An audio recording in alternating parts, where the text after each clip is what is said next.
നല്ല വില കൊടുത്ത് കടയിൽ നിന്ന് വാങ്ങുന്ന പീനട്ട് ബട്ടർ ഈസി ആയിട്ട് വീട്ടിലുണ്ടാക്കിയെടുത്താലോ. അത് ചെറിയൊരു ഡയറി മിൽക്കും ഇതുപോലുള്ള കടലയൊക്കെ ഉണ്ടെങ്കിൽ നമുക്ക് ഒരു 5 മിനിറ്റിനുള്ളിൽ 10 മിനിറ്റിനുള്ളിൽ തന്നെ ഉണ്ടാക്കിയെടുക്കാവുന്നുള്ളൂ കേട്ടോ. അതിനായിട്ട് നന്നായിട്ടൊന്ന് വാർത്തെടുക്കാം നമ്മൾ കടല. അതിനുശേഷം ഇതുപോലെ ചെറിയൊരു കൊട്ടയിലിട്ടിട്ട് തൊണ്ടൊക്കെ ഒന്ന് കളഞ്ഞെടുത്തിട്ട് നമുക്ക് മിക്സിയുടെ ജാറിലേക്ക് ഇട്ട് ഒന്ന് അടിച്ചു കൊടുക്കാം കേട്ടോ. അടിച്ചു കൊടുക്കുമ്പോൾ ഫസ്റ്റ് തന്നെ നമ്മൾ അടിച്ചു കൊടുക്കുമ്പോൾ ചെറിയ രീതിയിലൊന്ന് പൊടിയായി കിട്ടും. രണ്ടാമത് നമ്മൾ വീണ്ടും ചെറിയ ചെറിയ ഒരു കുറച്ച് ഘട്ടങ്ങളായിട്ട് 2-3 ട്രിപ്പായിട്ടൊന്ന് അടിച്ചിട്ട് കൊടുക്കാം.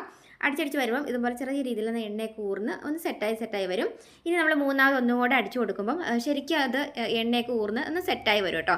ഇനി ഇതിനകത്തേക്ക് നമ്മളവിടെ എടുത്ത് വെച്ചേക്കുന്ന ഡയറി മിൽക്ക് ഉണ്ടല്ലോ, ഈ ഒരു ഡയറി മിൽക്ക് ചെറിയ ചൂടുവെള്ളത്തിലേക്ക് ഇട്ട് കൊടുത്താൽ മതി. അപ്പോൾ ചെറിയ ചൂടുവെള്ളത്തിലേക്ക് ഇട്ട് കൊടുത്ത് കഴിയുമ്പോൾ തന്നെ നമുക്ക് ഡയറി മിൽക്ക് ഒന്ന് മെൽറ്റായി കിട്ടും. അതിനുശേഷം നമുക്കത് ഇതുപോലെ ആ ജാറിലേക്ക് ഇട്ട് കൊടുത്തിട്ട് കുറച്ച് നെയ്യും പഞ്ചസാരയും കുറച്ച് നമുക്ക് വെളിച്ചെണ്ണ ഉണ്ടെങ്കിൽ വെളിച്ചെണ്ണ ഇട്ട് കൊടുക്കാം.